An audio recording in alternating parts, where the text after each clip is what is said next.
오늘은 나는 어디로 가야 할까의 6장 최적 경로를 인식하라 중에서 연료를 가득 채우지 말아라에 관한 얘기를 드리고자 합니다. 얼마 전 여권 유효기한이 만료 예정이라 갱신이 필요하다라는 통보를 받았습니다.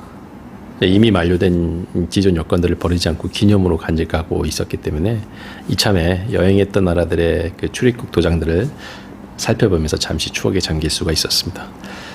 그동안 적지 않은 국가들을 여행하면서 다양한 여행자들을 마주쳤는데요.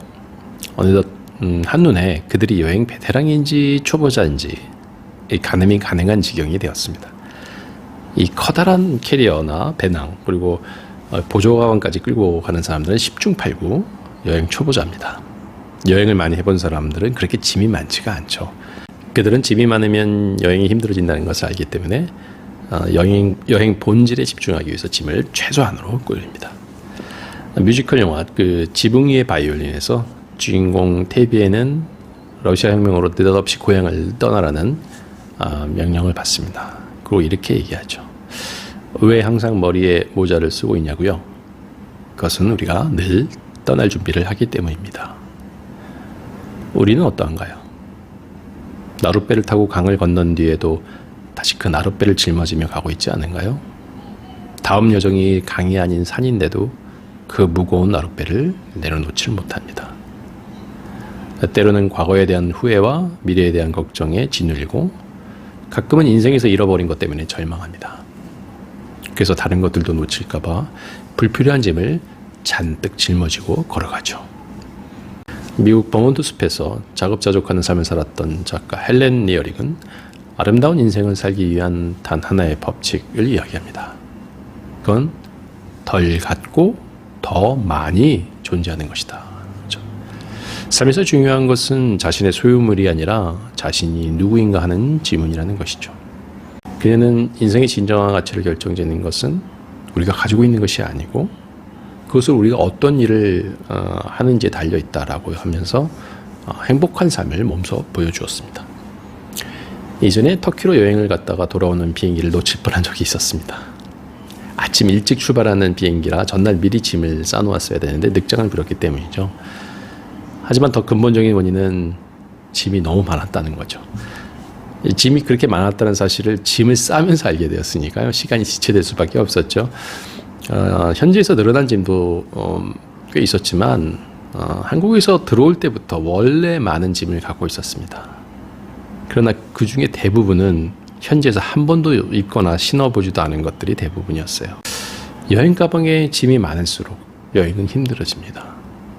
인생이라는 여행의 본질에 다가서기 위해서는 짐을 줄여야 되는 거죠. 필요 없는 짐 때문에 자신에게 가장 소중한 것을 놓치고 있는 건 아닌지 생각해 봐야 합니다. 그러한 고민을 통해 자유로운 삶으로 다가설 수 있는 것이죠. 많은 사람들이 왜 자신만 무거운 짐을 들고 살아야 하느냐고 원망을 합니다. 하지만 사실 그것의 가볍고 무거운 것은 삶이 힘든 것과는 관계가 별로 없습니다. 가벼워도 힘든 이유는 우리가 틈틈이 내려놓지 않아서이고 무거워도 힘들지 않은 이유는 가끔씩 내려놓기 때문이죠. 맞습니다. 틈틈이 짐을 내려놓아야 하죠. 그것이 가볍게 살 수 있는 비결입니다. 인생의 우선순위를 점검하고 바람직한 삶의 조건을 바꾸는 법을 찾을 때 무거운 짐을 버리고 집착에 시달리지 않는 가벼운 마음을 갖게 됩니다. 양손에 가득 쥐고 있으면서 중요한 것을 더 움켜쥘 수는 없는 법이 아닐까요? 중요한 것은 쥐고 아닌 것은 놓아야만 합니다. 톨스토이의 단편 사람에게는 얼마만큼의 땅이 필요한가는 우리의 욕심과 집착이 얼마나 어리석은 것인지를 잘 보여주죠. 평범한 농부 바훔은 어떤 지방에서 땅을 헐값에 판다는 말을 듣고 땅 주인에게 달려갑니다. 근데 그 땅 주인의 땅을 파는 방식은 대단히 독특했는데요. 출발점을 떠나서 하루 동안 밟고 돌아오기만 하면 그 땅을 모두 주겠다는 겁니다. 다만 해가 지기 전에 출발점으로 돌아와야 한다는 조건이 있었어요. 다음날 아침에 일찍 출발점을 떠난 바훔은 힘차게 달려나갔고 부자가 된다는 꿈에 부풀어서 음식을 먹지 않아도 배고픈 줄을 몰랐습니다.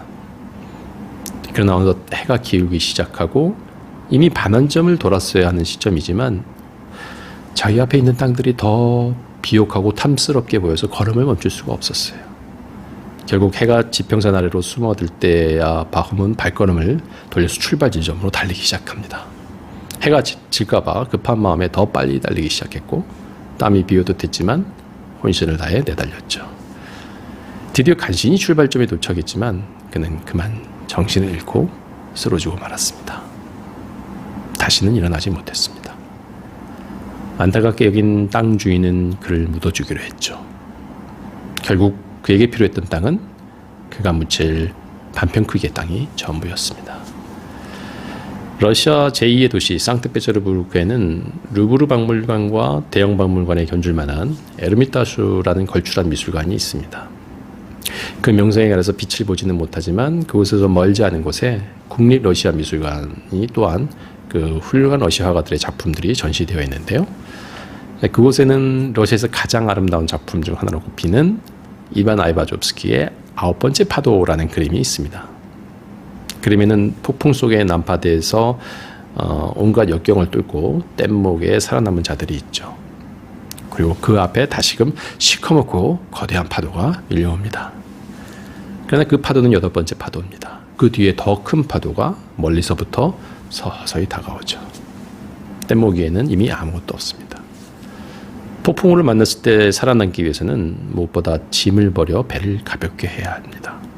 목숨이 왔다 갔다 하는 위기의 상황 속에서 값비싼 향신료나 장신구는 아무짝에도 쓸모가 없는 거죠. 새가 몸이 너무 무거우면 하늘을 날 수 없듯이 자유롭게 날 수 있으려면 미련 없이 짐을 버릴 수 있어야 됩니다. 피카소에게 그림을 그린다는 것은 무언가를 더하는 게 아니라 빼는 것이고요. 코코 샤넬에게 있어서 패션이란 온갖 액세서리를 붙인 후에 필요한 것만 남을 때까지 뺄 때 비로소 완성되는 것입니다. 지금 연료를 가득 채운 채 주행하고 있지는 않은가요? 필요 이상의 많은 짐을 가방에 넣어 다니고 있지는 않습니까? 이러한 질문에 답을 하는 것이 인생이라는 여행의 본질에 다가서는 것입니다. 그것이 불현듯 다가오는 9번째 파도에 대처하는 보이지 않는 힘이 됩니다. 오늘은 여기까지 하겠습니다. 좋아요, 구독, 알림 설정 잊지 마시기 바랍니다. 이상 카멜TV였습니다. 감사합니다.